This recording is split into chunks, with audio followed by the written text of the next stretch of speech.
ಓ ಮೈ god, seriously ಸ್ನೇಹಿತರೆ, ಕನ್ನಡದಲ್ಲಿ frequency separation ಅಂದರೆ ಏನು ಅಂತ ಹೇಳ್ಕೊಟ್ಟಿದ್ದಂಥ ವಿಡಿಯೋಗೆ, ಕಳೆದ ವಿಡಿಯೋಗೆ ನಿಜವಾಗಿಯೂ ಸಿಕ್ಕಂತಹ ರೆಸ್ಪಾನ್ಸ್ ನಿಜವಾಗ್ಲೂ ನನಗೆ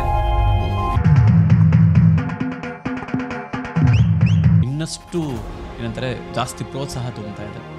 ಈ ಥರ ಒಂದು ವಿಡಿಯೋಗೆ ಇಷ್ಟೆಲ್ಲ ಜನ ರೆಸ್ಪಾನ್ಸ್ ಮಾಡ್ತೀರಾ, ಕಮೆಂಟ್ ಮಾಡಿದಾಗ ನಿಜವಾಗ್ಲೂ ಅದನ್ನೆಲ್ಲದನ್ನೂ ಕೂಡ ಓದಿ ನನಗೆ ಬಹಳ ಖುಷಿ ಆಯಿತು.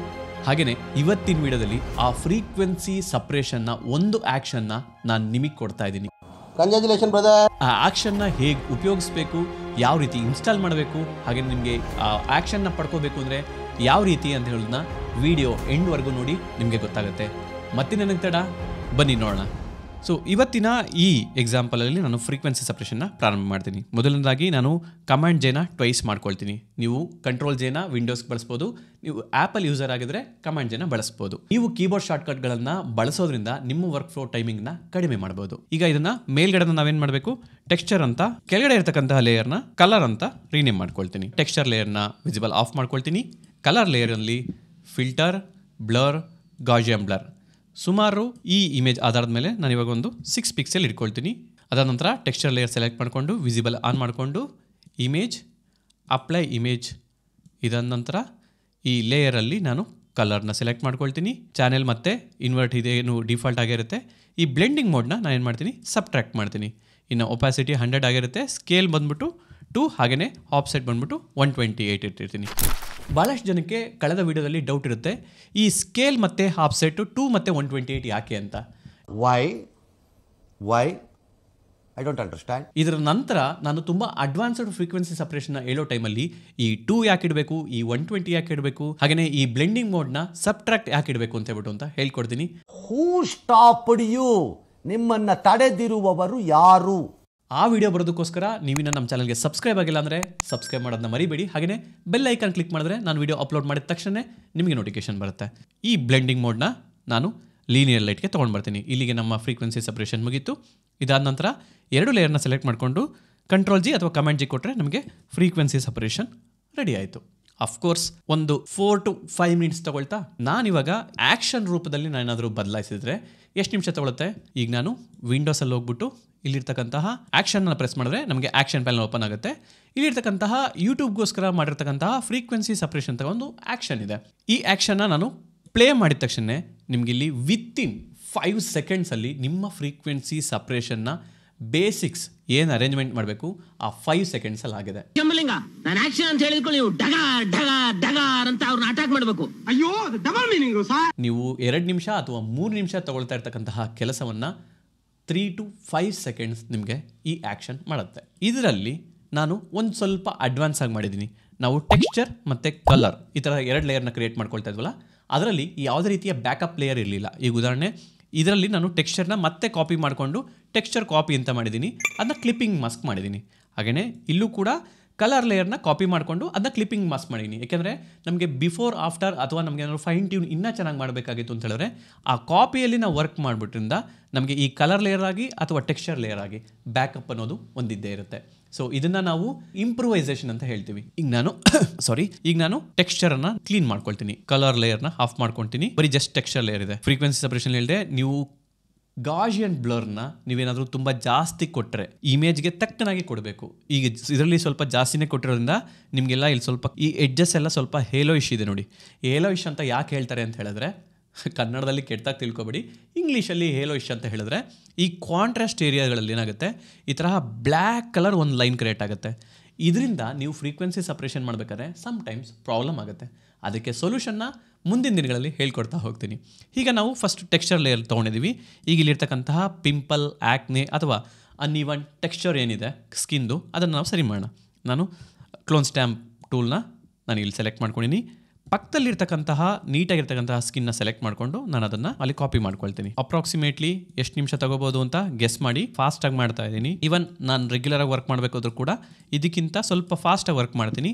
ಅದಕ್ಕೆ ಕೆಲವೊಂದು ಟ್ರಿಕ್ಸ್ ಮತ್ತು ಟಿಪ್ಸ್ ಕೂಡ ಇದೆ, ಅದನ್ನು ಮುಂದಿನ ದಿನಗಳಲ್ಲಿ ಹೇಳ್ಕೊಡ್ತೀನಿ. ಅನ್ಇವನ್ ಸರ್ಫೇಸ್ ಏನಿದೆ, ಅನ್ಇವನ್ ಟೆಕ್ಸ್ಚರ್ಸ್ಗಳೇನಿದೆ, ಕೆಲವೊಂದು ಪಿಂಪಲ್ಸ್ ಏನಿದೆ, ಹೇರ್ಸ್ ಎಲ್ಲ ಏನಿದೆ, ಇದನ್ನು ನಾನು ಸೆಲೆಕ್ಟ್ ಮಾಡ್ಕೊಳ್ತೀನಿ. ನೀವೇನಾದರೂ ಬ್ರಷ್ ಸೈಜ್ನ ಕಮ್ಮಿ ಮಾಡಬೇಕು, ದೊಡ್ಡದು ಮಾಡಬೇಕು ಅಂತ ಹೇಳಿದ್ರೆ ನೀವು ಈ ಬ್ರಾಕೆಟ್ ಕೀಗಳೇನಿದೆ ಈ ಎಂಟರ್ ಮೇಲೆ ಇರ್ತಕ್ಕಂತಹ ಈ ಬ್ರಾಕೆಟ್ ಲೆಫ್ಟ್ ಮತ್ತು ರೈಟು ಚಿಕ್ಕದು ಮತ್ತು ದೊಡ್ಡದು ಮಾಡ್ಕೋಬೋದು. ಸೊ ನಿಮಗೆ ಚಿಕ್ಕದು ಮಾಡಿಕೊಂಡು ಈವನ್ ನಿಮಗೆ ಮೌಸಲ್ಲೂ ಕೂಡ ಚಿಕ್ಕದು ದೊಡ್ಡದು ಮಾಡ್ಕೋಬೋದು. ಬಟ್ ನನ್ನ ಕೀಬೋರ್ಡಲ್ಲಿ ಅಭ್ಯಾಸ ಆಗಿದೆ. ನಿಮ್ಮ ಅವಶ್ಯಕತೆಗೆ ತಕ್ಕಂಗೆ ಹಾಗೆಯೇ ಯೂಸೇಜ್ ತಕ್ಕನಾಗೆ ಹಾಗೆಯೇ ನಿಮಗೆ ಹ್ಯಾಬಿಟ್ಸ್ ತಕ್ಕನಾಗೆ ನೀವು ಯಾವ ಟೂಲ್ಸ್ ಬೇಕಾದರೂ ಬಳಸ್ಬೋದು. ನಾನು ಕ್ಲೋನ್ ಸ್ಟ್ಯಾಂಪ್ ಟೂಲ್ ತೊಗೊಂಡಿದ್ದೀನಿ. ಪಕ್ಕದಲ್ಲಿ ಇರ್ತಕ್ಕಂತಹ ಟೆಕ್ಸ್ಚರ್ನ ಕಾಪಿ ಮಾಡಿಕೊಂಡು ಈ ಕೂದಲನ್ನ ತೆಗಿತಾ ಇದ್ದೀನಿ. ಪಕ್ಕದಲ್ಲಿರ್ತಕ್ಕಂತಹ ಲೇಯರ್ಗಳನ್ನ ಪಕ್ಕದಲ್ಲಿರ್ತಕ್ಕಂತಹ ಸ್ಕಿನ್ನ ಸೆಲೆಕ್ಟ್ ಮಾಡಿಕೊಂಡು ನಾನಿವಾಗ ಅಲ್ಲಿರ್ತಕ್ಕಂತಹ ಕೆಲವೊಂದು ಅನ್ವಾಂಟೆಡ್ ಥಿಂಗ್ಸ್ನ ನಾನು ತೆಗಿತಾ ಇದ್ದೀನಿ. ಸೊ ಇಲ್ಲಿ ಒಂದು ಪಿಂಪಲ್ ಇದೆ. ಸಪೋಸ್ ನಿಮಗೆ ಬೇಕು ಅಂದರೆ ನೀವು ಆನ್ ಕೂಡ ಮಾಡ್ಕೋಬೋದು ಎಲ್ಲ ಲೇಯರ್ಗಳನ್ನೂ ಕೂಡ. ನಾನು ಇಲ್ಲಿ ಪಕ್ಕದಲ್ಲಿರ್ತಕ್ಕಂತಹ ಸ್ಕಿನ್ನ ತೊಗೊಂಡು ನೋಡಿ, ಇದು ಸ್ಮೂತ್ ಇದೆ, ಇಲ್ಲಿ ರಫ್ ಇದೆ. ಪಕ್ಕದಲ್ಲೇ ಸ್ವಲ್ಪ ಕಾಪಿ ಮಾಡ್ಕೊಳ್ತೀನಿ. ನಾನು ಇದನ್ನ ಫಾಸ್ಟ್ ಫಾರ್ವರ್ಡ್ ಮಾಡ್ತಾ ಇದ್ದೀನಿ. ಈ ಕೂದಲು ನಾನು ಹಾಗೆ ಬಿಡ್ತೀನಿ. ಹಾಗೆಯೇ ನೀವು ಅಬ್ಸರ್ವ್ ಮಾಡ್ಬೋದು, ಇಲ್ಲಿ ಮಚ್ಚೆ ಇದೆ, ಅದು ಅವರು ಹುಟ್ಟು ಮಚ್ಚೆ. ಇವನ್ ಈ ಅವರ ಲುಕ್ಗೆ ಅದು ಒಂದು ಬ್ಯೂಟಿ ಮಾರ್ಕ್. ಅದನ್ನು ಯಾವ ಕಾರಣಕ್ಕೂ ಕೂಡ ತೆಗಿಯೋಕ್ಕೆ ಹೋಗಬೇಡಿ. ಬೇಸಿಕ್ಸ್ ಟೆಕ್ಸ್ಚರ್ ಕ್ಲೀನಿಂಗು ನಾನು ಜಸ್ಟ್ ಫೇಸಲ್ಲಿ ಮಾತ್ರ ಮಾಡಿದ್ದೀನಿ. ಇಲ್ಲೆಲ್ಲಾದರೂ ಇತ್ತು ಅಂತ ಹೇಳಿದ್ರೆ, ಈ ಉದಾಹರಣೆ ಇಲ್ಲೊಂದು ಚಿಕ್ಕದೊಂದು ಹೇರ್ ಇದೆ, ನಾವು ಟೆಕ್ಸ್ಚರ್ ಲೇಯರ್ ಸೆಲೆಕ್ಟ್ ಮಾಡಿಕೊಂಡು ರಿಮೂವ್ ಮಾಡ್ಕೋಬೋದು. ಸೊ ಇಲ್ಲೆಲ್ಲ ಕೆಲವೊಂದು ಫ್ಲೈ ಓವರ್ಸ್ ಇದೆ. ಸೊ ಆ ಫ್ಲೈ ಓವರ್ಸ್ನು ಕೂಡ ಕ್ಲೀನ್ ಮಾಡ್ಕೋಬೋದು. ಸಪೋಸ್ ಇಲ್ಲೆಲ್ಲ ಇದೆ, ಮಾಡೆಲ್ನ ರೆಸ್ಪೆಕ್ಟ್ ಮಾಡಿಬಿಟ್ಟು ನಾವು ಅದನ್ನು ಕ್ಲೀನ್ ಮಾಡಬೇಕಾಗತ್ತೆ. ಯಾವುದೇ ಕಾರಣಕ್ಕೂ ಅವರಿಗೆ ಮುಜುಗರ ಆಗದೇ ಇರೋ ರೀತಿಯಲ್ಲಿ ನಾವು ಅವರ ಫೋಟೋಶೂಟ್ ಹಾಗೆಯೇ ರೀಟಚ್ ಎರಡೂ ಕೂಡ ಮಾಡಬೇಕಾಗತ್ತೆ. ಇದು ಎಲ್ಲ ಫೋಟೋಗ್ರಾಫರ್ಗಿರಬೇಕಾದಂಥ ಒಂದು ಮೂಲಭೂತ ಕರ್ತವ್ಯ. ಸೊ ಇದನ್ನು ನೀವು ವೆಡ್ಡಿಂಗಲ್ಲಿ ಬ್ರೈಡ್ ಅಥವಾ ಗ್ರೂಮ್ಗೆ ಅಥವಾ ಎಲ್ರಿಗೂ ಮಾಡಬೇಕು ಅಂತ ಏನಿಲ್ಲ. ಸಪೋಸ್ ತುಂಬ ಇಂಪಾರ್ಟೆಂಟ್ ಕೆಲವೊಂದು ಮೇಕಪ್ ಶಾಟ್ಸ್, ಕ್ಲೋಸಪ್ ಶಾಟ್ಸ್ ಇರುತ್ತೆ, ಕೆಲವೊಂದು ಹೊರಗಡೆ ಪ್ರೀವೆಡ್ ಹೋಗಿರ್ತೀರ, ಬರೀ ಫೇಸ್ ಮಾತ್ರ ತೊಗೊಂಡಿರ್ತೀರ, ಆ ಥರದಕ್ಕೆ ನೀವು ರಿಟಚ್ಗೆ ಈ ಥರ ಫ್ರೀಕ್ವೆನ್ಸಿ ಸಪ್ರೇಷನ್ನ 90% ಆಫ್ ಮೈ ವೆಡ್ಡಿಂಗ್ ವರ್ಕ್ಗೆ ನಾನು ಈ ಫ್ರೀಕ್ವೆನ್ಸಿ ಸಪ್ರೇಷನ್ನ ಬಳಸ್ತೀನಿ. ಈ ರೀತಿ ಆ್ಯಕ್ಷನ್ಗಳನ್ನ ಮಾಡ್ಕೊಳ್ಳೋದ್ರಿಂದ ನಿಮಗೆ ಸ್ವಲ್ಪ ಸಮಯ ಉಳಿತಾಯ ಆಗುತ್ತೆ. ಸೊ ಈಗ ಬೇಸಿಕ್ಸ್ ಟೆಕ್ಸ್ಚರ್ನ ನಾನು ಕ್ಲೀನಪ್ ಮಾಡಿದ್ದೀನಿ.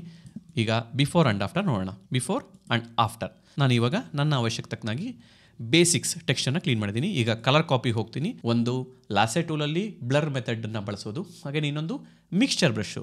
ನಾನಿವಾಗ mixer brush. Okay, thank you for the correction. Mixer brush ತೊಗೊಂಡಿನಿ. ಆಫ್ಕೋರ್ಸ್ ನೀವು ಇಲ್ಲಿ ನೋಡ್ಬೋದು, ನಾನು ಕ್ಲೀನ್ ಬ್ರಷ್ ತೊಗೊಳ್ತೀನಿ. ಹಾಗೆಯೇ ಈ ಟೂಲ್ ಏನಪ್ಪ ಹೇಳುತ್ತೆ ಅಂದರೆ clean the brush after each stroke ಅಂತ. ಪ್ರತಿಯೊಂದು ಬಾರಿ ನೀವು ಒಂದು ಸ್ಟ್ರೋಕನ್ನು ಎಳೆದಾಗ ಆ ಬ್ರಷ್ ಮತ್ತೆ ಕ್ಲೀನ್ ಆಗುತ್ತೆ ಅಂತ ಹೇಳಿದ್ರೆ ಅದರಲ್ಲಿ ಯಾವುದೇ ರೀತಿ ಆ ಪೇಂಟ್ ಹತ್ಕೊಂಡಿರಲ್ಲ, ಕಲರ್ಸ್ಗಳು ಅದರಲ್ಲಿ ಇರೋದಿಲ್ಲ. ಸೊ ಇವಾಗ ವೆಟ್ 25, ಲೋಡ್ 75, ಮಿಕ್ಸ್ 90, ಫ್ಲೋ 80 ಇದೆಲ್ಲ ಕೂಡ ಕಾಮನ್ ಇದೆ. ಫ್ಲೋ ನಾನು 100% ಇಟ್ಕೊಳ್ತೀನಿ ಯೂಟ್ಯೂಬ್ ವೀಡಿಯೋಗೋಸ್ಕರ, ಅಥವಾ ನೀವು ಅದನ್ನು ತುಂಬ ಕಮ್ಮಿ ಇಟ್ಕೊಂಡು ಮಾಡಿದ್ರು ಓಕೆ. ಆದರೆ ವೆಟ್ ಮಾತ್ರ ನೀವು 10 to 20, 30% ಮ್ಯಾಕ್ಸ್ ಇಟ್ಕೋಬೇಕು. ಸೊ ನಾನು 25 ಇಟ್ಕೊಂಡಿನಿ. ನಾನಿವಾಗ ಇಲ್ಲಿರ್ತಕ್ಕಂತಹ ಇಲ್ಲಿ ನೋಡಿ, ಇಲ್ಲಿ ಸ್ವಲ್ಪ ಆರೆಂಜಿಶ್ ಇದೆ, ಇಲ್ಲಿ ಸ್ವಲ್ಪ ಡಾರ್ಕ್ ಆರೆಂಜಿಶ್ ಇದೆ. ಉದಾಹರಣೆ ನೀವು ಇದನ್ನು ಬರೀ ಕಲರ್ ಲೇಯರ್ ಮಾತ್ರ ನೀವು ಮಾಡ್ಕೊಂಡು ನೋಡ್ರೆ ಗೊತ್ತಾಗುತ್ತೆ. ನೋಡಿ, ಬ್ಲರ್ ಜಾಸ್ತಿ ಇಟ್ಟಿರೋದ್ರಿಂದ ನಿಮಗೆ ಕಲರ್ಸ್ಗಳು ಜಾಸ್ತಿ ಸ್ಪ್ರೆಡ್ ಆಗಿರೋದ್ರಿಂದ ನಿಮಗೆ ಮಿಕ್ಸ್ಚರ್ ಬ್ರಷಲ್ಲಿ ತುಂಬ ಹುಷಾರಾಗಿ ನಾವು ವರ್ಕ್ ಮಾಡಬೇಕಾಗತ್ತೆ. ನೀವು ಗಾಜಿಯನ್ ಬ್ಲರ್ ರೇಡಿಯಸ್ ಏನಿದೆ ಅದನ್ನ ಸ್ವಲ್ಪ ಕಮ್ಮಿ ಇಟ್ಕೊಂಡಷ್ಟು ತುಂಬಾ ಒಳ್ಳೆಯದು. ಜಸ್ಟ್ ಟೆಕ್ಸ್ಚರ್ ಮಾಯ ಆಗಬೇಕಷ್ಟೇ. ಓಕೆನಾ? ಈಗ ಮಿಕ್ಸ್ಚರ್ ಬ್ರಷ್ ತೊಗೊಂಡಿದ್ದೀನಿ. ಸ್ವಲ್ಪ ನಾನು ಮಿಕ್ಸ್ಚರ್ ಬ್ರಷಲ್ಲಿ ಸ್ವಲ್ಪ ಇದು ಮಾಡ್ಕೊಳ್ತೀನಿ. ಸೊ ಇಲ್ಲಿ ನೋಡಿ, ಇಲ್ಲೊಂದು ಅದೇನು ಈ ಲೇಯರ್ ಇದೆಯಲ್ಲ, ಸೊ ಇದನ್ನು ತುಂಬ ಮರ್ಜ್ ಮಾಡೋಕ್ಕೆ ಹೋಗಬಾರ್ದು. ಸೊ ಅದನ್ನು ಜಸ್ಟ್ ಒಂದು ಸ್ವಲ್ಪ ಈ ಥರ ರಿಟಚ್ ಮಾಡ್ಕೋಬೇಕು. ಯಾವ ರೀತಿ ಲೈಟ್ ಬಿದ್ದಿದೆ, ಯಾವ ರೀತಿ ಅವರ ಫೇಸ್ ಶೇಪ್ ಇದೆ, ಅದರ ಪ್ರಕಾರ ನೀವು ಫ್ರೀಕ್ವೆನ್ಸಿ ಸಪ್ರೇಷನಲ್ಲಿ ಮಿಕ್ಸರ್ ಬ್ರಷ್ನ ಯೂಸ್ ಮಾಡಬೇಕಾಗತ್ತೆ. ನಾನು ಯಾಕೆ ಮಿಕ್ಸರ್ ಅಂತ ಇದ್ದೀನಿ ಗೊತ್ತಿಲ್ಲ. ಮಿಕ್ಸರ್ ಅಂತೂ ನಾನು ತಿನ್ಕೊಂಡು ಬಂದಿಲ್ಲ. Okay, let's see. ಇದನ್ನು ಕೂಡ ನಾನು ಫಾಸ್ಟ್ ಫಾರ್ವರ್ಡ್ ಮಾಡ್ತಾ ಇದ್ದೀನಿ. So just colour layer on ಮಾತ್ರ ಮಾಡ್ಕೊಂಡಿರೋದ್ರಿಂದ ನಿಮ್ಗೆ ಈ ಥರ ಕಾಣಿಸ್ತಾ ಇದೆ. ನಾನು ಇವಾಗ ಎಲ್ಲ ಲೇಯರ್ಸ್ಗಳ್ನು ಎನೇಬಲ್ ಮಾಡ್ಕೊಳ್ತೀನಿ. ಇದು ಬಿಫೋರ್, ಇದು ಆಫ್ಟರ್. ಕಲರ್ ಲೇಯರಲ್ಲಿ ಹೋಗ್ಬಿಟ್ಟು ಲಾಸೆ ಟೂಲ್ ತೊಗೊಳ್ತೀನಿ. ಇದನ್ನು ಇಷ್ಟು ಮಾತ್ರ ಸೆಲೆಕ್ಟ್ ಮಾಡಿಕೊಂಡು ಇದಾದಮೇಲೆ ಫಿಲ್ಟರ್, ಬ್ಲರ್ ಹಾಗೆ ಗಾಜರ್ ಬ್ಲರ್ ಕ್ಲಿಕ್ ಮಾಡ್ತೀನಿ. ನಾವು ಎವ್ರಿ ಟೈಮ್ ನಾನು ಸೆಲೆಕ್ಟ್ ಮಾಡಿದಾಗೆಲ್ಲ ಫಿಲ್ಟರ್, ಬ್ಲರ್ ಮತ್ತು ಗಾಜರ್ ಬ್ಲರ್ಗೆ ಹೋಗ್ತಾ ಇದ್ದೀನಿ. ಸೊ ಈ ಗಾಜಿಯನ್ ಬ್ಲರ್ಗೂ ಕೂಡ ನಾವು ಒಂದು ಕೀಯನ್ನು ಅಸೈನ್ ಮಾಡ್ಬೋದು ಕೀಬೋರ್ಡಲ್ಲಿ. ನಮ್ಮ ವರ್ಕ್ ಫ್ಲೋ ಟೈಮಿಂಗ್ ತುಂಬ ಕಮ್ಮಿ ಆಗುತ್ತೆ. ಸೊ ಇದನ್ನು ನಾನು ಹೆಂಗೆ ಸೆಟ್ ಮಾಡ್ಬೋದು ಅಂತ ಹೇಳ್ತೀನಿ ನೋಡಿ. ನೀವು ಎಡಿಟಲ್ಲಿ ನಿಮಗೆ ಕೀಬೋರ್ಡ್ ಶಾರ್ಟ್ಕಟ್ಸ್ ಇದೆ, ಅಥವಾ ನಿಮಗೆ ವಿಂಡೋಸ್ ಯೂಸ್ ಮಾಡ್ತಾರ ಅಂತ ಹೇಳಿದ್ರು ಕೂಡ ಅಲ್ಲಿ ಕೀಬೋರ್ಡ್ ಶಾರ್ಟ್ಕಟ್ ಸೆಟ್ಟಿಂಗ್ಸ್ ಅಲ್ಲಿ ಹೋದರೆ ಕೀಬೋರ್ಡ್ ಶಾರ್ಟ್ಕಟ್ಸ್ ಬರುತ್ತೆ. ನೀವು ಇಲ್ಲಿ ಫಿಲ್ಟರ್ ಹೋಗ್ಬಿಟ್ಟು ನೀವು ಇಲ್ಲಿ ನೋಡ್ಬೋದು, ಇಲ್ಲಿ ಗಾಜಿಯನ್ ಬ್ಲರ್ ಇದೆ. ಸೊ ಇಲ್ಲಿ ಶಾರ್ಟ್ಕಟ್ ಇದೆ. ಸಪೋಸ್ ನೀವು ಶಾರ್ಟ್ಕಟ್ನ ನಿಮಗೆ ಗೊತ್ತಿಲ್ಲದೇ ಯಾವುದೋ ಒಂದು ಹಾಕ್ತೀರಾ, ಉದಾಹರಣೆ Ctrl S ಹಾಕ್ತೀರಾ ಅಂದ್ಕೊಳ್ಳಿ, ನಿಮ್ಗೆ ಅದು ತೋರಿಸುತ್ತೆ. ಇಲ್ಲಿ ನಾನು ಕಮ್ಯಾಂಡ್ ಅಂದರೆ ಆ್ಯಪಲ್ಲಿ ಯೂಸ್ ಮಾಡೋದ್ರಿಂದ command S is already in use and will be removed from the file and ಸೇವ್ಗೋಸ್ಕರ ಇದೆ. ಸೊ ನಾನು ಅದು ಬಳಸೋದಿಲ್ಲ. ಅದರ ಬದಲು ನಾನು ಏನು ಮಾಡ್ತೀನಿ, Ctrl command Shift Q. Okay, ಇದು ಯಾವುದೂ ಇಲ್ಲ, ಅಕ್ಸೆಪ್ಟ್ ಅಂತ ಕೊಡ್ತೀನಿ, ಓಕೆ ಕೊಡ್ತೀನಿ. ಈಗ ನಾನು ನೆಕ್ಸ್ಟ್ ಟೈಮು ನಾನು ಬ್ಲರ್ನ ಬಳಸಬೇಕಾದ್ರೆ ನಾನು ಮೆನ್ಯೂಗೆ ಹೋಗಬೇಕಾಗಿರೋ ಅವಶ್ಯಕತೆ ಇಲ್ಲ. ಉದಾಹರಣೆ ನಾನು ಇವಾಗ ಇದನ್ನಿಷ್ಟನ್ನು ಸೆಲೆಕ್ಟ್ ಮಾಡ್ಕೊಳ್ತೀನಿ.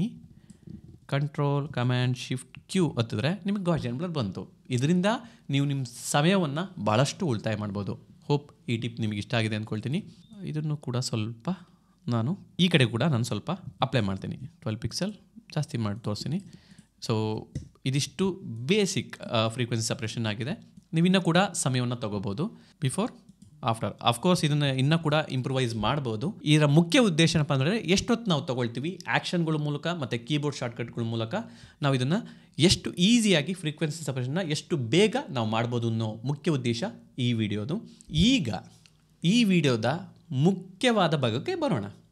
ಈ ಫ್ರೀಕ್ವೆನ್ಸಿ ಸಪ್ರೇಷನ್ ಆ್ಯಕ್ಷನ್ನ ನಾನು ನಿಮಗೆ ಫ್ರೀಯಾಗಿ ಕೊಡ್ತಾ ಇದ್ದೀನಿ. ಇದು ಆಕ್ಚುಲಿ ಚೆನ್ನಾಗಿರೋದು. ಆದರೆ ನೀವು ಮಾಡಬೇಕಾಗಿರೋ ಕೆಲಸ ಸಿಂಪಲ್. Emotional damage. ಈ ಕೆಳಗಡೆ ಕಾಣ್ತಕ್ಕಂತಹ ಇನ್ಸ್ಟಾಗ್ರಾಮ್ ಲಿಂಕನ್ನು ನಾನು ಡಿಸ್ಕ್ರಿಪ್ಷನಲ್ಲಿ ಕೊಟ್ಟಿರ್ತೀನಿ. ನೀವು ಆ ಇನ್ಸ್ಟಾಗ್ರಾಮ್ ಅಕೌಂಟನ್ನು ಫಾಲೋ ಮಾಡಿಬಿಟ್ಟು ಅದರಲ್ಲಿರ್ತಕ್ಕಂತಹ ಒಂದು ಪಿನ್ಡ್ ರೀಲ್ಗೆ ಫ್ರೀಕ್ವೆನ್ಸಿ ಸಪ್ರೇಷನ್ ಅಂತ ಹೇಳ್ಬಿಟ್ಟು ಒಂದು ಕಮೆಂಟ್ ಮಾಡಿದ್ರಿ ಅಂತ ಹೇಳಿದ್ರೆ ನಿಮಗೆ ಆಟೋಮೆಟಿಕ್ಕಾಗಿ ನಿಮ್ಮ ಇನ್ಸ್ಟಾಗ್ರಾಮ್ ಪ್ರೊಫೈಲಲ್ಲಿ ನಾನು ಈ ಫ್ರೀಕ್ವೆನ್ಸಿ ಸಪ್ರೇಷನ್ ಆ್ಯಕ್ಷನ್ನ ಫ್ರೀಯಾಗಿ ಕಳಿಸ್ತೀನಿ. ಈ ಆ್ಯಕ್ಷನ್ನ ನೀವು ಡೌನ್ಲೋಡ್ ಮಾಡಿಕೊಂಡು ಯಾವ ರೀತಿ ಇನ್ಸ್ಟಾಲ್ ಮಾಡ್ಕೋಬೇಕು ಅಂತ ನಿಮಗೆ ತೋರಿಸ್ಕೊಡ್ತೀನಿ. ಈಗ ನಾನು ಈ ಆ್ಯಕ್ಷನ್ ಪ್ಯಾನಲ್ನ ಓಪನ್ ಮಾಡಿದ್ದೀನಿ. ಸಪೋಸ್ ನಿಮಗೆ ಆ್ಯಕ್ಷನ್ ಪ್ಯಾನಲ್ ನಿಮಗೆ ಇಲ್ಲಿ ವಿಸಿಬಲ್ ಇಲ್ಲ ಅಂತ ಹೇಳಿದ್ರೆ ನೀವು ಫೋಟೋಶಾಪ್ನ ವಿಂಡೋ ಮೆನುಗೆ ಹೋಗಿ ಇಲ್ಲಿ ಆ್ಯಕ್ಷನ್ ಅಂತ ಕ್ಲಿಕ್ ಮಾಡಿದ್ರೆ ನಿಮಗೆ ಇಲ್ಲಿ ಓಪನ್ ಆಗುತ್ತೆ. ಇಲ್ಲಿ ನೀವು ಈ ನಾಕ್ ಡಾಟ್ ನೋಡಿದ್ರಲ್ವಾ, ಇದು ಮೆನು ಸಿಸ್ಟಮ್. ಓಕೆನಾ? ಇದರಲ್ಲಿ ಓಪನ್ ಮಾಡಿದ್ರೆ ನಿಮಗೆ ಇಲ್ಲಿ ಲೋಡ್ ಆ್ಯಕ್ಷನ್ ಅಂತ ಒಂದು ಬಟನ್ ಇದೆ. ಈ ಲೋಡ್ ಆ್ಯಕ್ಷನ್ನ ಕ್ಲಿಕ್ ಮಾಡಿದ್ರೆ ನಿಮಗೆ ನಿಮ್ಮ ವಿಂಡೋಸ್ ಎಕ್ಸ್ಪ್ಲೋರರ್ಗೆ ಹೊರಟೋಗುತ್ತೆ. ಅದರಲ್ಲಿ ನೀವು ಡೌನ್ಲೋಡ್ ಮಾಡ್ಕೊಂಡಂತಹ ಈ ಆ್ಯಕ್ಷನ್ ಫ್ರೀಕ್ವೆನ್ಸಿ ಸಪ್ರೇಷನ್ ಆ್ಯಕ್ಷನ್ನ ಕ್ಲಿಕ್ ಮಾಡಿಬಿಟ್ಟು ನೀವು ಓಪನ್ ಕೊಟ್ಟಿರಿ ಅಂತ ಹೇಳಿದ್ರೆ ಸೊ ಇಲ್ಲಿದೆ ನೋಡಿ ಫ್ರೀಕ್ವೆನ್ಸಿ ಸಪ್ರೇಷನ್ ಇಲ್ಲಿ ಬರುತ್ತೆ. Wait a minute. ಈ ಆ್ಯಕ್ಷನ್ ಫೋಲ್ಡರ್ ಮೇಲೆ ಇಲ್ಲೊಂದು ಫೋಲ್ಡರ್ ಕೆಳಗಡೆಗೆ FS ಅಂತ ಹೇಳಿದ್ರೆ frequency suppression 8 bit, frequency suppression 16 bit ಅಂತಕ್ಕಂತಹ ಎರಡೆರಡು ಆ್ಯಕ್ಷನ್ಗಳಿದೆ. ಹಾಗಿದ್ರೆ 8 ಬಿಟ್ಗೆ ಸಪ್ರೇಟ್, 16 ಅಷ್ಟೇ.